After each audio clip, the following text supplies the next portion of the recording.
اس منصوبے کو پایہ تکمیل تک پہنچائیں گے، وہ تمام مراحل اسی طرح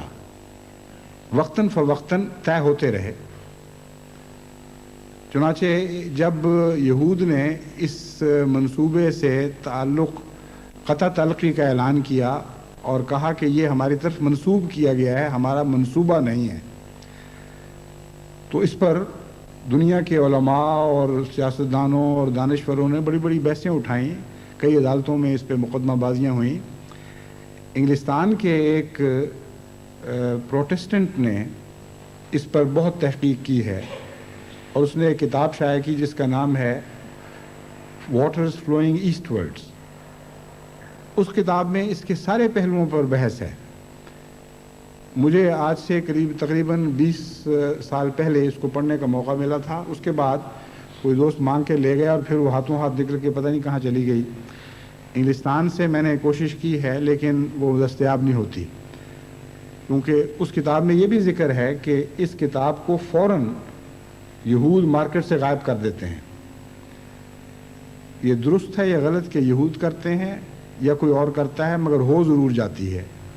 یہ تو ہمارا تجربہ ہے۔ بس معین طور پر الفاظ تو میں بیان نہیں کر سکتا، لیکن جو میں بات بیان کرتا ہوں بنیادی طور پر مضمون کے لحاظ سے درست ہے۔ چنانچہ اس نے لکھا کہ جب انگلستان کے پرائم منسٹر ڈزرائیلی نام تھا، ان سے یہ پوچھا گیا کہ آپ کے نزدیک یہ مسودہ جو یہود کی طرف منسوب کیا جاتا ہے واقعتاً یہودی بڑے آدمیوں کی تحریر ہے اور ان کا منصوبہ ہے یا محض ایک ان کے خلاف سازش ہے اور ان کو بدنام کرنے کی کوشش ہے؟ اس کا جواب ڈزرائیلی نے یہ دیا کہ میرے نزدیک صرف 2 صورتیں ممکن ہیں، یا تو یہ منصوبہ واقعتاً انہی لوگوں کا ہے جن کی طرف منسوب ہو رہا ہے، کیونکہ اس کے بعد جتنے واقعات رونما ہوئے ہیں وہ بعین ہی اس منصوبے کے مطابق ہوئے ہیں، اس لیے از خود کس طرح وہ واقعات رونما ہونے لگے اور اسی ترتیب کے ساتھ اسی تفصیل کے ساتھ، اور یا پھر یہ کسی نبی کی کتاب ہوگی جس نے خدا سے علم پا کر اتنی زبردست پیشگوئی کی ہوگی۔ تو اس نے کہا میرے نزدیک تو 2 ہی صورتیں ہیں، یا تو پرلے درجے کے جھوٹوں کی ہے جنہوں نے منصوبہ بنایا اور اب انکار کر رہے ہیں، اور یا پھر ایک بہت بزرگ اور سچے کی کتاب ہے جس کو خدا نے بتایا تھا کہ آئندہ یہ واقعات ہوں گے۔ آج ہم جس دور میں داخل ہوئے ہیں یہ اس کی تکمیل کے آخری مراحل کا دور ہے۔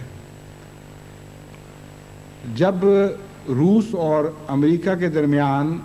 مفاہمتیں شروع ہوئیں اور برلن کی دیوار گرنی شروع ہوئی تو مجھے اس وقت یہ منصوبہ یاد آیا، اگرچہ میرے پاس موجود نہیں تھا کہ میں اپنی یادداشت کو تازہ کر سکتا، مگر اتنا مجھے یاد ہے کہ اس کے آخر پر یہی لکھا ہوا تھا کہ بالآخر ہم پھر سب دنیا کو پہلے تقسیم کریں گے اور پھر اکٹھا کر دیں گے، اور اس وقت یہ ہوگا جب ہمارا یونائٹڈ نیشنز پر پوری طرح قبضہ ہو چکا ہوگا۔ تو اس وقت سے میرا دل اس بات پر دھڑک رہا تھا کہ اب وہ خطرناک دن آنے کا زمانہ معلوم ہوتا آ گیا ہے، لیکن اس خوف کے باوجود جو اتنی بڑی بڑی علامتوں کے ظاہر ہونے کے بعد ایک طبی امر ہے، مجھے ایک یہ بھی کامل یقین ہے کہ بالآخر یہ منصوبہ ضرور ناکام ہوگا، اور میرا یہ اعلان حضرت مسیح موعود علیہ السلام کے ایک الہام کی بنا پر ہے۔ 1905 میں حضرت اقدس مسیح موعود علیہ السلام کو یہ الہام ہوا کہ فری میسن مسلط نہیں کیے جائیں گے، اور 1905 ہی میں انگریزی میں یہ منصوبہ دنیا کے سامنے آیا جس کا خلاصہ یہ تھا کہ فری میسن مسلط کیے جائیں گے۔ پس اس زمانے میں جب کہ فری میسنز کا کسی کو تصور بھی نہیں تھا، حضرت مسیح موعود علیہ السلام کو یہ الہام ہونا، یعنی ہندوستان میں تو فری میسنری کا بہت کم لوگوں کو پتہ تھا، اور پھر قادیان جیسے گاؤں میں اچانک یہ الہام ہو جانا حیرت انگیز بات ہے۔ بس مجھے کامل یقین ہے کہ بالآخر یہ منصوبہ ضرور ناکام ہوگا، مگر ناکام ہونے سے پہلے دنیا میں نہایت ہی خطرناک زہر پھیلا چکا ہوگا، بہت سے